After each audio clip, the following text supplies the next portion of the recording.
कब है नववर्ष, कब है कलश स्थापना का मुहूर्त, क्या डालना है आपको कलश के अंदर, नवरात्र पक्ष में आपको पूजा कैसे करनी है, इसका क्या विधान है। अगर कोई विधि विधान वाला व्यक्ति आके यहाँ पे कमेंट करेगा, मैं सीधा बता रहा हूँ, ये सामान्य व्यक्ति के लिए ऐसा बताया गया है, बिना संकल्प के कोई भी कार्य सिद्ध नहीं होता। नमस्कार, वेलकम टू एस्ट्रो शिवांग। आज हम आपको बताने वाले हैं, सबसे पहले तो हमारे सभी व्यूअरों को, सभी सनातनियों को हिंदू नववर्ष की हार्दिक हार्दिक शुभकामनाएं। कब है नववर्ष और हमारा नववर्ष कब से शुरू हो रहा है। देखिए, भारतीय नववर्ष प्रत्येक साल चैत्र नवरात्र की शुक्ल पक्ष की प्रतिपदा को प्रारंभ होता है और हमारा जो नववर्ष है बहुत सारी खुशहाली लेकर आता है। ऐसे नहीं है हमारा नववर्ष की जैसे जो आजकल के न्यू ईयर चल रहे हैं, जो 2025 चल रहा है अभी, तो 2025 अगर हम पश्चिमी सभ्यता की ओर देखें तो जब 2025 का न्यू ईयर शुरू होता है ना, उस टाइम पे ठंड होती है, कुछ नया नहीं होता। लेकिन हमारा जो नववर्ष है ना, उसमें बहुत कुछ नया आता है। क्यों? पतझड़ के बाद पत्ते जब झड़ जाते हैं और हमारा जो नववर्ष है इस टाइम पे नए अंकुरित पत्ते होते हैं, चारों तरफ हरी भरी हरियाली वाला मौसम होता है और सूर्य अपनी पूर्ण रूप से लालिमा के साथ जब उगता है ना, और प्रत्येक किसान के लिए, मतलब जो अनाज आप खाते हो, इस टाइम पे हमारा नववर्ष जब उदित होता है ना, मतलब गुड़ी पड़वा के बाद ही गेहूं सभी काटते हैं और उस अनाज को हम सब ग्रहण करते हैं। तो ऐसी बहुत सारी चीज़ें हैं जो हमारे सनातन धर्म से संबंधित हैं और इस नववर्ष पे वो प्रारंभ होती हैं। ऐसे ही है नवरात्र पक्ष। आप सबकी जानकारी के लिए आपको बता दूं, 30 मार्च 2025 का हमारा पहला नवरात्र है और नवरात्र पक्ष हमारा प्रारंभ हो रहा है 30 मार्च को। इसी तरह नवरात्र पक्ष चलते चलते 6 अप्रैल तक हमारा नवरात्र पक्ष चलेगा। 6 अप्रैल को है नवमी तिथि। नवरात्र पक्ष में आपको पूजा कैसे करनी है, इसका क्या विधान है।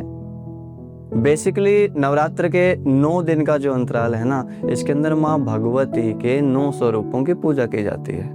माँ भगवती के जो ये 9 स्वरूप हैं, ये साक्षात माँ पार्वती या माँ दुर्गा, आदिशक्ति, महाकाली, महालक्ष्मी, माँ सरस्वती स्वरूपा माता रानी के ही सारे के सारे स्वरूप हैं। इसके ऊपर हम दोबारा एक लंबी वीडियो जरूर बनाएंगे कि कौन से स्वरूप की क्या विशेषता है। अभी बात करते हैं नवरात्र पक्ष की पूजा के बारे में। तो नवरात्र का कब है कलश स्थापना का मुहूर्त, कब करनी चाहिए आपको कलश स्थापना? 30 मार्च 2025 को प्रातःकाल में सूर्य उदय जैसे ही होता है। आप अलग अलग जगह से मेरी वीडियो देख पा रहे हैं, चाहे आप ऑस्ट्रेलिया में हैं, चाहे आप कनाडा में हैं और चाहे आप भारतवर्ष में हैं।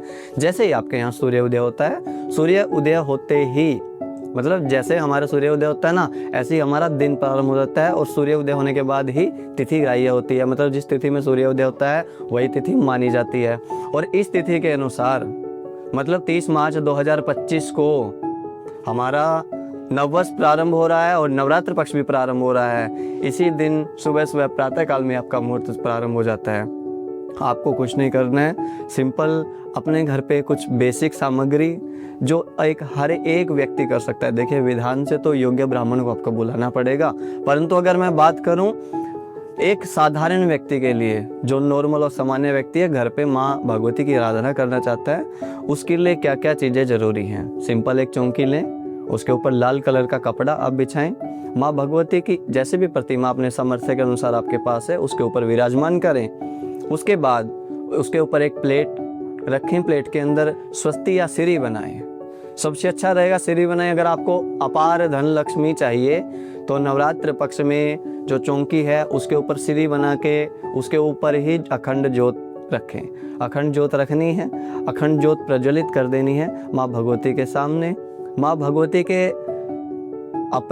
जब आप माँ भगवती के सामने मुख करके बैठोगे तो आपके उल्टे हाथ की तरफ, मतलब जो नॉर्थ ईस्ट डायरेक्शन है, वहाँ पे कलश स्थापना होती है नॉर्थ ईस्ट में। तो वहाँ पे कलश स्थापना के लिए थोड़ा सा रेत रखेंगे, रेत के ऊपर जौ डालेंगे, जौ के ऊपर थोड़ा जल डाल के उन जौ को थोड़ा थोड़ा अच्छे से मिला देंगे। जौ जब अच्छे से रेत के अंदर मिक्स हो जाएं, उसके बाद उसके ऊपर कलश स्थापन करेंगे। कलश के अंदर सबसे पहले जो आपको डालना है, क्या डालना है आपको कलश के अंदर? सबसे पहले गंगा जल। जैसे ही कलश के अंदर आप गंगा जल डालेंगे, उसके बाद थोड़ा और जल डाल के उसको पूर्ण रूप से भर देंगे। उसी के साथ कलश के अंदर आपको सबसे पहले रोली, मूली, चावल, सुपारी, एक सिक्का, 2 या 5 हल्दी की गांठ, आप उसके अंदर कौड़ी भी रख सकते हैं और एक चांदी का सिक्का भी आप उसके अंदर रख सकते हैं। ये सामर्थ्य के अनुसार व्यक्ति करे। ये चीज़ें जब कलश के अंदर डल जाए ना, उसके बाद उसमें थोड़ी सी दुर्वा डालनी होती है। अगर आप दुर्वा डालते हैं तो आपके वंशवेल की वृद्धि होती है। ठीक है, जैसे दुर्वा, सूखी से सूखी दुर्वा पारक में एक जगह लगाने के बाद पूर्ण रूप से पारक को भर देती है, ऐसे ही माँ दुर्गा की पूजा में माँ दुर्गा के ऊपर दुर्वा नहीं चढ़ती। मैं कलश स्थापना की बात कर रहा हूँ। कलश स्थापना में कलश के अंदर आपने दुर्वा डालनी है। दुर्वा के बाद आप उसके अंदर पल्लव रखेंगे। पल्लव कौन से होने चाहिए? वैसे तो शास्त्रोक्त तो बताया गया 5 पल्लव, बड़, पीपल, आम, नीम और गुलर, ये 5 पत्ते बताए गए हैं, मतलब 5 पेड़ों के पत्ते बताए गए हैं।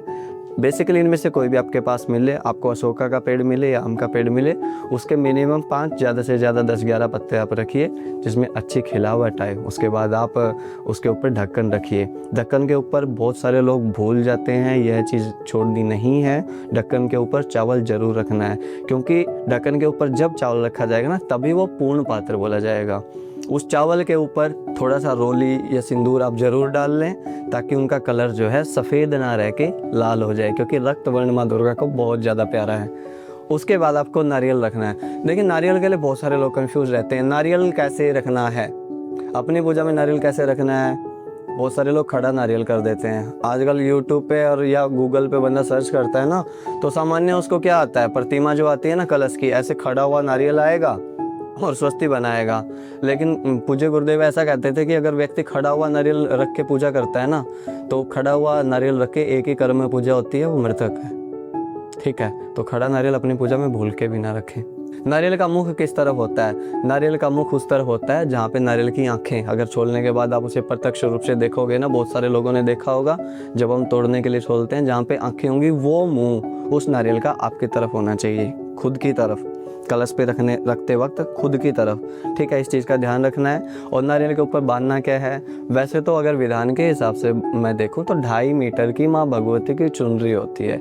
जिसका चुनरी का सामर्थ्य नहीं है ना, तो आप एक काम कीजिए, छोटा सा दुपट्टा भी लगा सकते हैं। 10 रुपये की इतनी लाल कलर की कोई कपड़े का टुकड़ा या लाल कलर की कोई चुनरियाँ आती हैं, जैसी हमारे कंजकों को हम देते हैं, या फिर जब हम वैष्णो देवी जाते हैं माथे पे बांधते हैं, ऐसी कलर की आप चुनरी भी बांध सकते हैं। खाली नारियल बिल्कुल नहीं रखना है। 10 या 11 रुपये अपने सामर्थ्य के अनुसार उसके ऊपर रखें। उसके बाद जब भी आपने कलश स्थापन कर दिया ना, तो उसके बाद मैं ये जो विधि बता रहा हूँ ना, ध्यान रखना है, सामान्य व्यक्ति के लिए है। अगर कोई विधि विधान वाला व्यक्ति आके यहाँ पे कमेंट करेगा, मैं सीधा बता रहा हूँ, ये सामान्य व्यक्ति के लिए विधि से करना है। तो आप विधि हर एक सामान्य व्यक्ति के बस की नहीं है। योग्य वैदिक ब्राह्मण को बुलाइए, उनके हाथ से कलश स्थापन करवाइए। और बल्कि मैं तो ये कह रहा हूँ, किसी ब्राह्मण को सामर्थ्य के अनुरूप अपने घर पे नवचंडी के लिए बुलाइए। 9 दिन अपने घर दुर्गा माँ का पाठ करवाइए, और सप्तमी की रात्रि को आप यज्ञ करवाइए, अष्टमी को माता रानी की कंजिका भोग प्रसाद आप कीजिए, ये बड़ा उत्तम है। ठीक है, लेकिन फिर भी हर किसी का सामर्थ्य नहीं है ना, ये सामान्य व्यक्ति के लिए मैं बता रहा हूँ। जब आपने कलश स्थापन कर दिया, हाथ में थोड़ा जल, थोड़ा सा दक्षिणा, 1 रुपया 2 रुपये का सिक्का, थोड़े चावल और रख के आपने मन में कामना करनी है, हे माँ भगवती, आज पहले नवरात्रि में मेरी इस कामना के लिए मैं आपकी पूजा कर रहा हूँ सामर्थ्य के अनुरूप। अखंड ज्योत अगर आप जगा रहे हैं तो आप उसमें बोल लें कि मैं अखंड ज्योत जगा रहा हूँ। अगर आप सिर्फ कलश स्थापन कर रहे हैं तो आप यही बोल लें कि मैं कलश स्थापन कर रहा हूँ, क्योंकि वो संकल्प हो जाएगा। ऐसा बताया गया है, बिना संकल्प के कोई भी कार्य सिद्ध नहीं होता। जब तक आप संकल्प नहीं करेंगे ना, आपको पूजा का फल नहीं मिलेगा। वो संकल्प जब आप बोल देंगे, जो जल आपके हाथ में मैंने रखवाया था वो अपने कलश के ऊपर छोड़ देना है। ऐसे ही लाल कलर के पुष्प जरूर आपके पास होने चाहिए। जिसका सामर्थ्य लाल कलर के पुष्प खरीदने का नहीं है, वो व्यक्ति सामान्य अक्षतों को रोली डाल के लाल करे और हाथ में अक्षत यानी चावल ले, हाथ जोड़ के माँ भगवती से प्रार्थना करें, मेरे सामर्थ्य के अनुरूप मैं आपकी पूजा कर रहा हूँ, मेरी इस पूजा को आप स्वीकार करें। ऐसे ही हर रोज़ सुबह सुबह सिर्फ आपने हाथ में चावल या फूल लेके प्रार्थना करनी है। अपनी अखंड ज्योत को संभालते रहें। जौ को संभालने के लिए एक खास बहुत ही ज़रूरी बात, पहले दिन जिस दिन आपने जौ लगाए हैं, पहले दिन, दूसरे दिन आप छेड़ोगे नहीं उनको, तीसरे दिन थोड़ी थोड़ी फफूंदी टाइप वाइट उनके ऊपर आ जाएगा, उसके बाद ही उनके अंदर जल डालें, अन्यथा उन्हें छेड़े नहीं तो आपके जौ खराब हो जाएंगे। ठीक है, ये खास ट्रिक है, ये सभी ब्राह्मण करते हैं। मैंने आपको बताया बहुत सारे लोगों का ये प्रश्न पिछली बार भी रहा था कि गुरुजी हमारे तो जौ हुए ही नहीं, आप पानी बहुत ज़्यादा डाल देते हो इसलिए आपके जौ नहीं होते। कई लोग क्या करते हैं, हर रोज़ ही पानी डालते रहेंगे। ऐसा बिल्कुल नहीं करना। जौ को अगर अच्छा करना चाहते हैं, एक दिन पहले भिगोएं, ठीक है। उससे अगले दिन सुबह सुबह प्रातः काल में जब आप मिट्टी के अंदर उसको मिक्स कर रहे हैं, कम से कम 1 इंच तक अंदर वो मिक्स होना चाहिए। उसके बाद उसको प्लेन कर दे अपने हाथ से और फिर 2 दिन इंतज़ार करें। माँ भगवती जल्दी आपको दर्शन देगी। अब के बाद तीसरा नवरात्रा क्षय है। इसका मतलब ये नहीं है आप ये सोचो कि नवरात्र पक्ष का जो समय है वो तिथि के अंतराल के कारण थोड़ा कम हो गया है, लेकिन भगवती की आराधना में किसी प्रकार की कमी ना छोड़ें। इस साल का जो नववर्ष है, अब बात करते हैं नववर्ष की। हमारा जो नववर्ष है वह सूर्य उदय के साथ ही प्रारंभ होता है। मतलब इस साल हमारा जो नववर्ष है 30 मार्च 2025 को प्रारंभ होने वाला है और भगवान सूर्य के साथ माँ भगवती बहुत सारी खुशहाली आप सबके लिए लाने वाली है, क्योंकि इस साल का राजा भी सूर्य है और मंत्री भी सूर्य है। इसकी खासियत क्या रहेगी? सबसे पहले तो इसका नाम क्या रहेगा? पहले वाला जो नववर्ष था उसका नाम था कालयुक्त नामक संवत्सर, ठीक है। इस साल का जो संवत्सर है वो है सिद्धार्थी। मतलब क्या है सिद्धार्थी? मतलब क्या है? ऐसे ऐसे कार्य जो आपके मन में जो प्लान थे, कई लोगों ने सोच रखा था मैं ये करूँगा, सोचते सोचते आप पूरा महल बना के सोते थे ना, तो वो उन व्यक्तियों का इस साल बहुत सारे लोगों का जो प्लान है वो बनेगा और चलेगा भी। ये सिद्धार्थी नाम का संवत्सर है। ख़ास तौर पे अगर मैं ये देखूं, ग्रहों की स्थिति और विचार के अनुसार पंचांग में वर्णन आया है, सूर्य राजा और सूर्य ही मंत्री होने से जो भी सत्ता में रहेंगे, राजनीति वाले जो व्यक्ति हैं वो अपनी मनमानी करेंगे। इससे काफ़ी सारे लोगों को परेशानी होने वाली है। ऐसा बताते हैं इस साल जो बोलते हैं कि किसके घर पे है ये नया साल, तो इस साल जो है धोबी के घर पे। इसके अनुसार बारिश की जो है गणना की जाती है। बारिश अब की बार होगी, परंतु सूर्य राजा और सूर्य मंत्री होने के कारण काफ़ी सारे क्षेत्रों में बहुत कम बारिश होने के योग हैं। हरियाणा और पंजाब की अगर हम बात करें तो सामान्य बारिश रहेगी, ठीक है। धोबी के घर पे है और माता रानी सबके ऊपर कृपा करें।